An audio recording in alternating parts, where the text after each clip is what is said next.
In this video, we're going to take a look at the theme editor, which allows you to customize the appearance of your entire catalog. To get there, from your control panel, you can head over to Manage Content and Look and go to Theme Editor. Or from the control panel, you could just go to the little pencil icon with the bubbles that says Theme Editor, and that's where I'll go. So the layout of this is, on the left you have a preview pane. On the right you have these tabs that you can shrink and expand, and this is where you'll change all your options.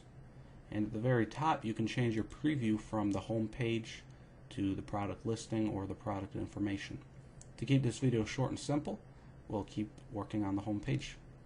So to start out, what you would do is give your theme a name, and I'll just call this one Jesse. And I will save theme to library and activate. That means it makes it live. So under page, let's start out by just changing the font. I'm going to change it all to Arial.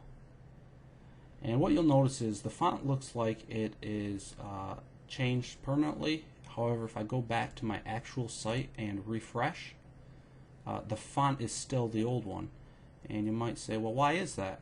That's because when we're working in this, it doesn't actually go live until we save it and make it active again.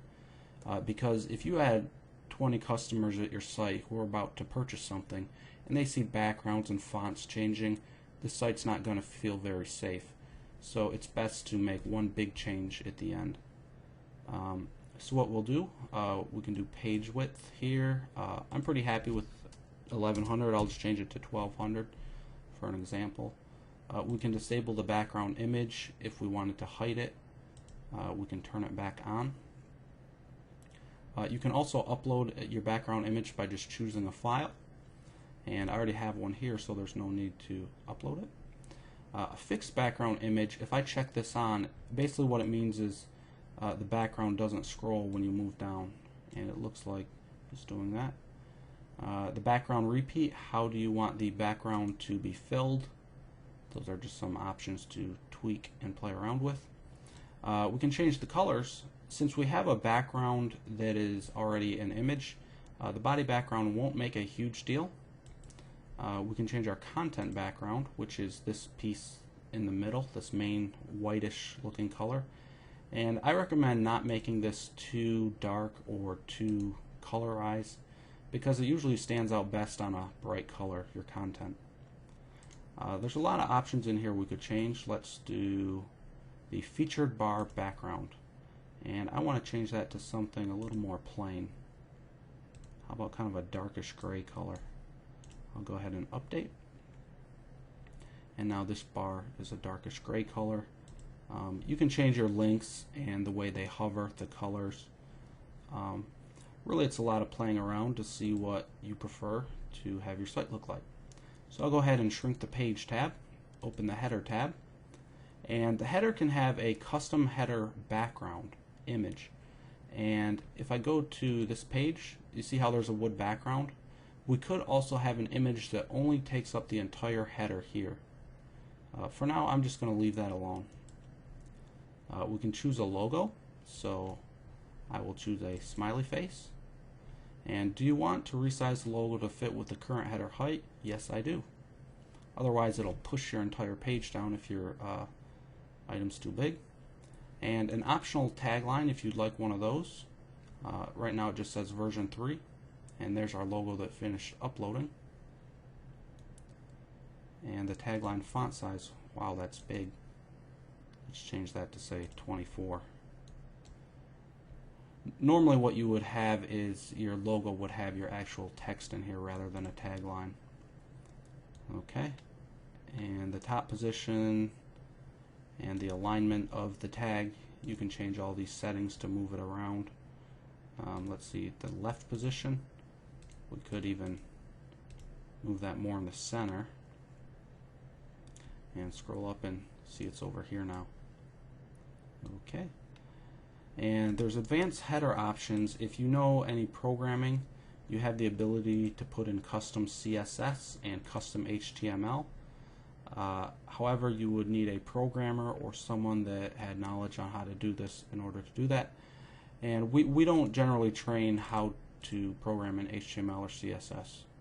So I'll go ahead and shrink that down. And let's go to the left column. So do we want to display the left column? Without exception, you probably always will want to, which is just this over here. And you can check off things that you don't want to display in your left column. So if I were to scroll down here, product information, listing, I pretty much want all of this on, and I'm going to leave this to yes. If you wanted to change the width of the left column, you could just change this number in here. Your manufacturers, if you wanted to turn those off, you just check no. And on the left, we no longer see the manufacturers down here. I will put this back on. And here are our manufacturers once again. And then the right column. If you want to display the right column, this is where your social networking goes. So it's a good idea if you decide to put on a right column to make it about maybe 300 in size.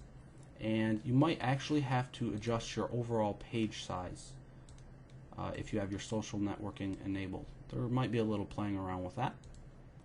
And then the footer, do we want to display the footer? Yes. And do you want to display the email sign-up form? I'm just going to turn that off. Okay. And lastly, our product listing layout. We can choose an image size for our products. I'll choose medium. And let's try small. And that looks kind of silly. How about large?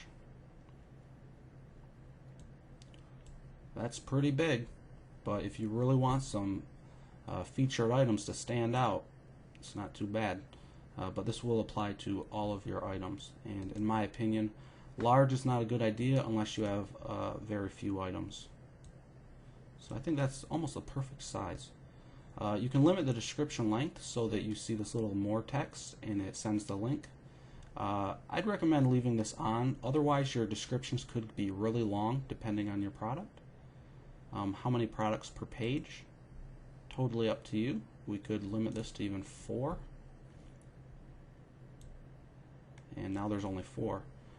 It's probably a good idea to do it in an even amount of rows. For example, if I have 3 products per row, it'd probably be best to do it in 6 or 9 so that it fills up. And there we have 9 again. Do we want to display the title? That's this right here. And usually you probably would want to do that. Do we want the buy now button there so they could buy it immediately from just looking at it? I'll leave that on because it's more impulsive for the customer to buy and sales are good. And the quick view. The quick view is the little pop-up window. That's just if you want to turn it on or off. And lastly, once you make all the changes you want and you're happy with it, you'd go back up to the very top where it says themes, and we would just save theme to library and activate, and we go back to our main page and refresh, and here we have it. Here's our logo, and here's our right column, which is kind of small. We don't have social networking enabled in this example. However, there is a video on social networking if you'd like to set that up. So that about sums it up for the theme editor. If you have any questions, feel free to reach us at 800-260-1135.